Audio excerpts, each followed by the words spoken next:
Hi there, I'm Lucas. I am fluent in English, intermediate in Spanish, and a beginner in Japanese. In this video, I'll show you the fastest way to become fluent in any language using the same system I used. We'll break it into three parts: how to train your listening in the right way, how to fix your pronunciation, and how interaction builds consistency. Because most people study a new language for years and still can't speak. So let's get started. Quando se trata de ouvir no idioma-alvo da maneira correta, duas coisas são essenciais nesse processo. A primeira coisa é a compreensão e a segunda coisa são histórias. E eu vou explicar certinho o que eu quero dizer com cada coisa através de histórias. E a primeira história foi a minha história com o japonês. Eu tenho uma baixa compreensão no japonês. O que eu quero dizer com isso? Quando eu assisto um anime, eu não entendo o que eu estou assistindo. É blá blá blá. Tá falando ali as coisinhas dele, mas eu não estou entendendo nada. Então minha compreensão é baixa. A segunda história, para exemplificar o segundo ponto, é a minha história com o espanhol. Quando eu comecei espanhol, eu comecei através de uma história muito legal. Por quê? Porque a compreensão não era um gargalo para mim. Eu entendia levemente o espanhol por conta da similaridade com o português, ou seja, simplesmente ver espanhol, ouvir em espanhol já é o suficiente para você compreender alguma coisa, porque espanhol é suficientemente parecido com o português para isso. O inglês já nem tanto e o japonês também muito menos do que o inglês. Então, quando eu caí para assistir alguma coisa em espanhol, eu assisti Avatar: A Lenda de Aang. Foi uma história sensacional, eu gostei muito daquela história. E o fato de eu gostar daquela história me manteve engajado. Ou seja, eu estava prestando atenção na história. A história era a coisa mais interessante para mim, era a coisa mais importante ali para mim naquele momento. E a segunda e a compreensão já pelo fato de não ser um gargalo, eu conseguia focar na história de tal modo que o espanhol virou algo quase como de segundo plano. Então eu estava no melhor ponto de imersão possível, que é o ponto em que eu consigo consumir um conteúdo que eu gosto, ou seja, eu aumento muito a minha motivação no idioma que eu quero aprender. Então eu aumento muito o meu aprendizado também, por conta tanto da minha atenção estar no local correto, quanto a minha facilidade de consumir aqueles materiais sem ser uma dificuldade. Mas o que fazer no caso de uma língua que você não compreende, né? O que fazer quando você escuta, por exemplo, um vídeo em inglês, uma série em inglês, e você não entende nada, né? Isso vai acontecer. E é o que acontece comigo no japonês. E a solução que eu encontrei para isso no japonês são vídeos como esse aqui que eu vou demonstrar. Eu vou fazer uma demonstração em inglês de algo que eu faço no japonês, mas é algo que funciona para qualquer idioma. Então, eu vou fazer uma pequena demonstração aqui de uma história sendo narrada no idioma que você não entende, de uma maneira que é feita para que você compreenda. Então, a única coisa que você precisa fazer é prestar atenção nos visuais e escutar com calma e prestar bastante atenção no que eu estou ouvindo, no que eu estou falando. Porque existe uma hipótese chamada noticing. E o que essa hipótese quer dizer? Quando a gente presta atenção em determinadas estruturas, em determinadas coisas utilizadas e faladas na língua, enquanto você está ouvindo uma história, é claro que você vai acabar dividindo um pouco sua atenção entre o que a história quer te dizer com o que você está ouvindo, são coisas diferentes, mas de maneira geral, você, ao prestar atenção, você vai reparar diversas estruturas linguísticas acontecendo ali. E você colocar um pouco de ênfase e foco em perceber essas estruturas linguísticas com atenção, ou seja, se eu falar a palavra car e eu colocar essa palavra numa determinada frase e a maneira que eu fiz aquilo, quando você vai prestando atenção nesses detalhes durante o seu listening, ajuda bastante a você reter aquelas coisas que você está aprendendo num momento que é geralmente bem mais tranquilo, não é um momento de estudo de fato, porque você não percebe aquilo como estudo. E eu acho que esse é o poder da história, é tirar a carga de parecer que eu estou estudando um idioma e trazer isso para eu vou ver uma série. E é uma coisa que é muito mais natural, muito mais fácil de fazer. Só que o lado negativo é, quando você não tem uma compreensão muito grande, você ou vai precisar de um professor, inclusive eu dou aulas como essa aqui que eu vou exemplificar para você, o link está na descrição, e O professor vai auxiliar o aluno a compreender através dos visuais. Enfim, chega de enrolação, eu vou demonstrar aqui na prática. Robots. Robots. This is a robot. This is a robot. This is a plant. A plant. This is a plant. Plants, plants. 1, 2, 3 plants. 3 plants. 1, 2, 3 plants. This is a watering can. Watering can. This is a watering can. The robot is watering the plant. The robot is watering the plant. The robot is watering the plant. The robot is happy. Happy. Why? Why is the robot happy? Why? Because the plants grew big. The plants grew big. So the plant grew big and the robot is happy. Happy robot. But this is the sun. The sun is hot. Hot. Hot. The sun is hot. The sun is hot. And the sun killed the plant. The plant died. The plant died. The robot is sad. Sad. He's so sad. The plant died because of the sun. Because the sun is hot. But the robot has a friend. Robot, friends. Robot, friends. This is also a robot, but he's the robot's friend. He brings with him. This is a sun umbrella.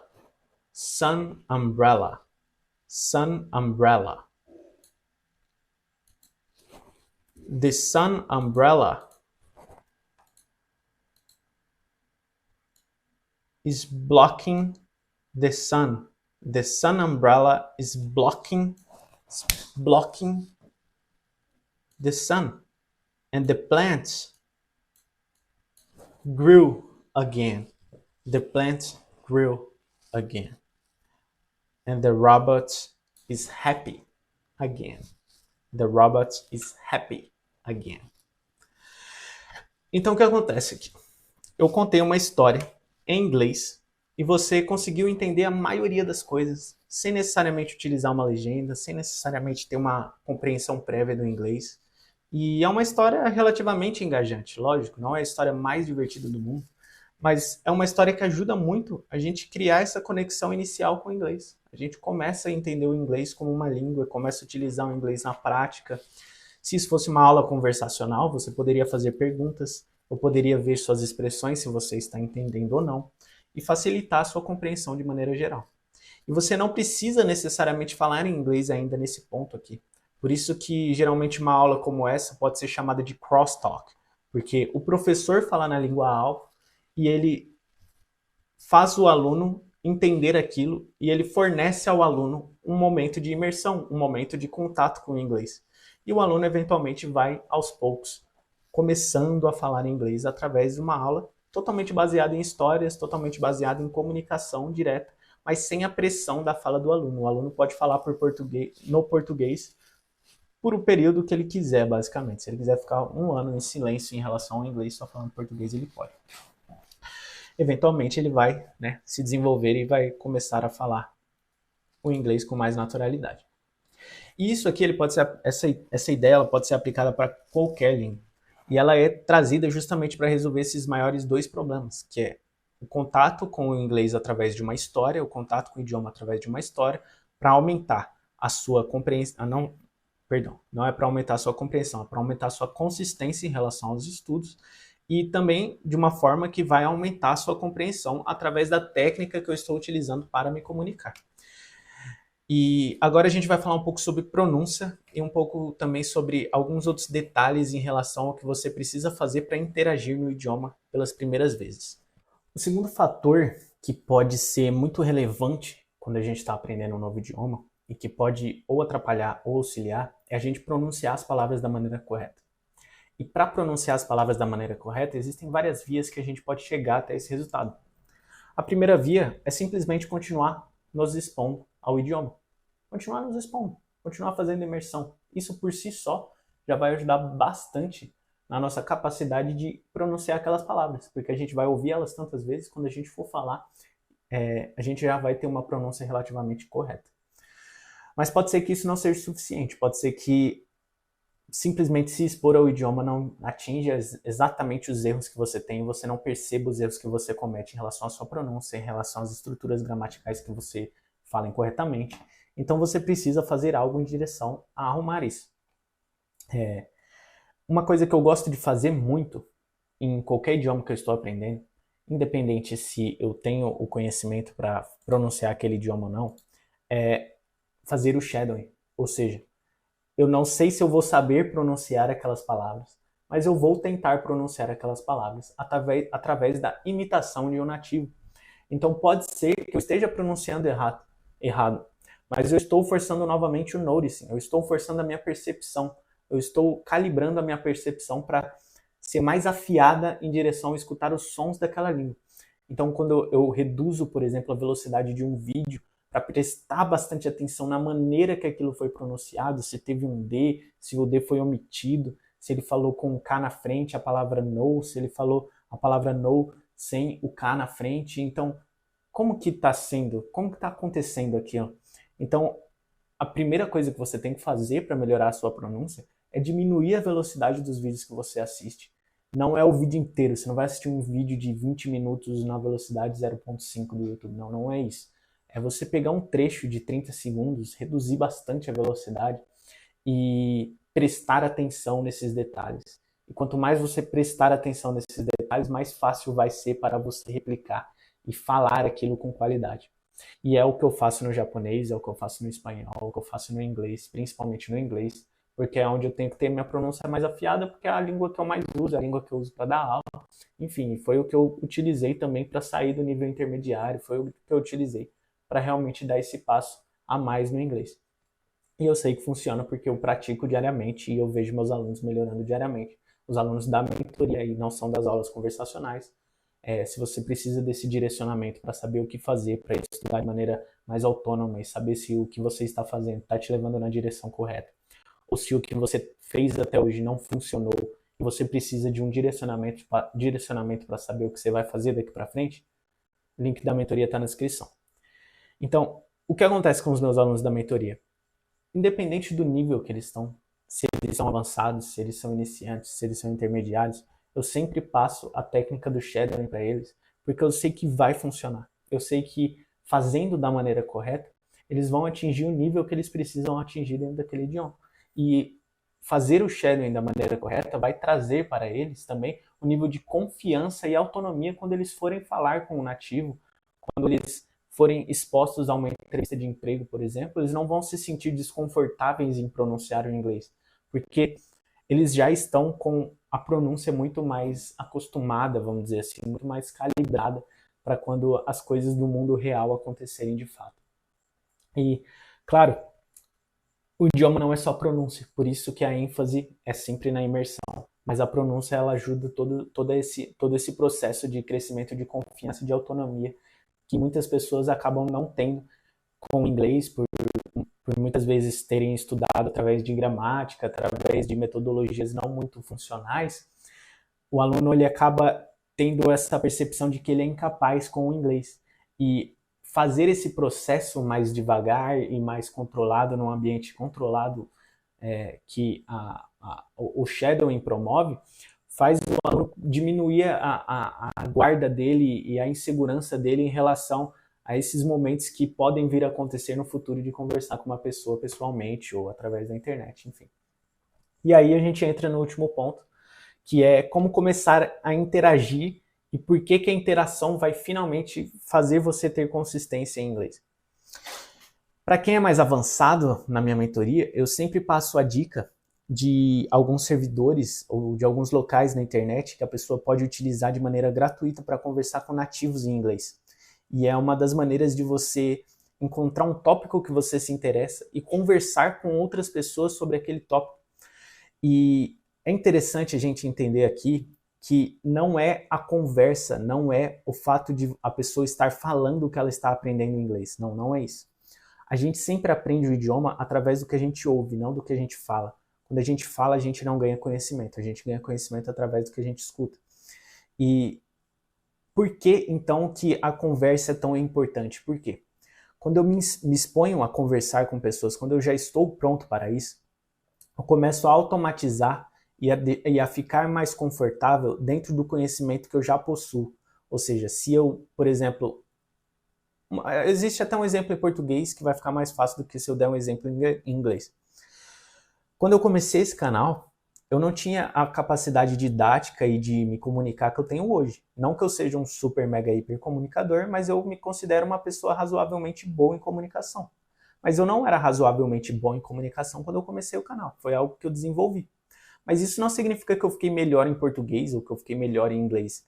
Significa que eu fiquei melhor em comunicação. E por que eu fiquei melhor em comunicação? Porque eu entendi e continuei compreendendo cada vez mais as coisas que eu estava falando sobre. Então, se eu estava falando sobre imersão e eu estava falando sobre shadowing, quanto mais eu entendo, quanto mais eu vivo, quanto mais eu pratico e consequentemente, quanto mais eu explico para as outras pessoas, mais intimidade eu vou ter com aqueles conceitos e mais intimidade eu vou ter com a pronúncia das palavras, com o fato de eu estar explicando aquilo para alguém, vou conseguir captar dúvidas das outras pessoas e minhas também, e vou conseguir comunicar aquilo de uma maneira mais simplificada e eficiente no longo prazo. Mas o que acontece não é que eu estou ficando melhor em português, eu estou ficando melhor em comunicação. E isso acontece não só no português, acontece no inglês também, em qualquer outro idioma que você esteja aprendendo.